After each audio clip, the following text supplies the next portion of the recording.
It's 7 years now.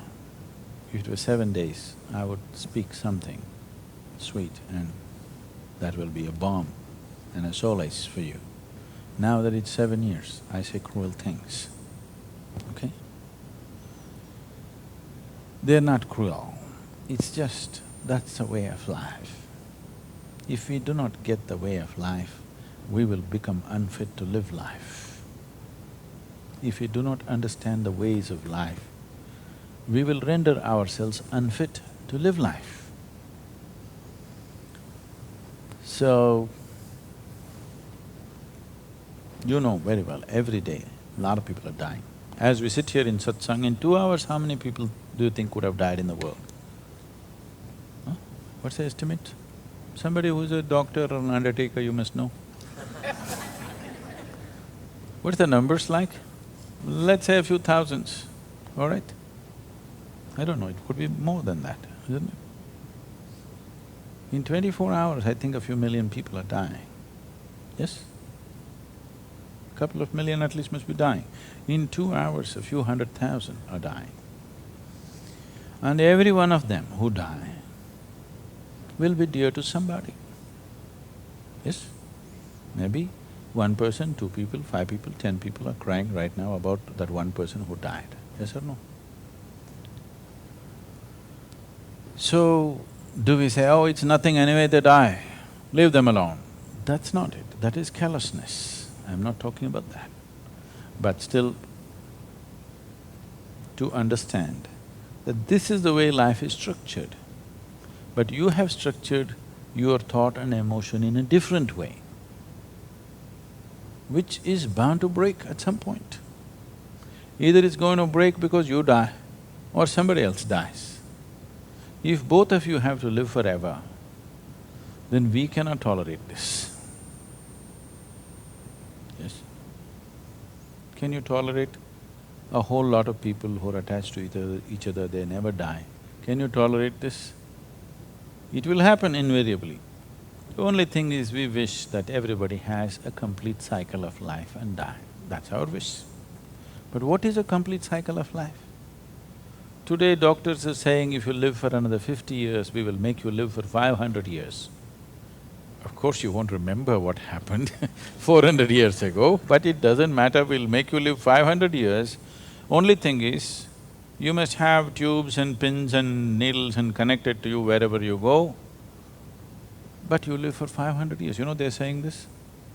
Some of the doctors are saying, now they can manufacture extra spare liver, spare kidney, spare heart with stem cells and keep it ready for you if you have the money. Even now it can be done. Only thing is like yesterday or day before I was talking to a doctor who's very involved in this, he said, see, we can grow a spare liver for you right now, but only thing is we cannot fully control that. It is possible that your liver have teeth. How is it your liver biting you from inside? Really, this is exactly what he said, that your liver may develop teeth, actually dentures, because in the stem cells, we cannot control that.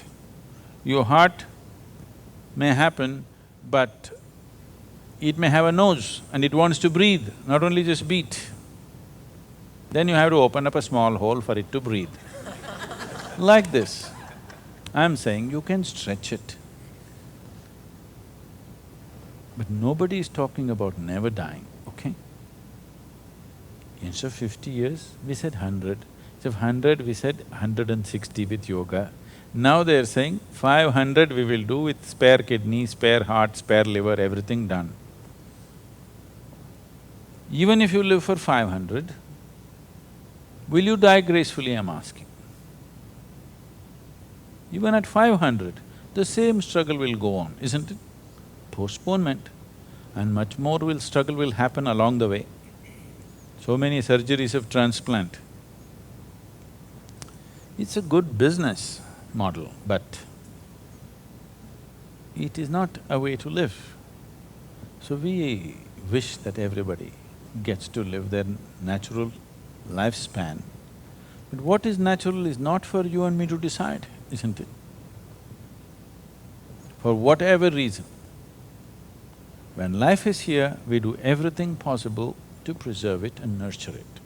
But for whatever reason, either because of an ailment or a car crash or a bullet or a hangman's noose, which way life left the body, it doesn't matter. For whatever reason, the moment it leaves the body, you respect the decision of that life, that it chooses to leave the physical, always. If you do not respect that, you have not understood the fundamentals of how life happens. And anyway, this is not even about life. This is about having lost what is yours. Somebody lost a home. They're crying about it for 7 years. Somebody lost $1 million, they're crying about it for 14 years. Yes or no? Yes or no? So the question is not about your brother, the question is not about another life, the crying is not about life at all. The crying is about what you possessed has been lost. So this is what I was telling him. The child is still 4 years. First thing is learn to not possess, because it's not even yours. It's never been yours. It is you who is claiming, this is my brother, this is my son, this is my this. As a relationship, you can say, okay, this is my somebody. But you believing this is mine, and if you lose it, you're broken, is not compatible to the way life is structured. This may not be acceptable for you. How cruel can Sadhguru get? It's not me, this is the way creation is.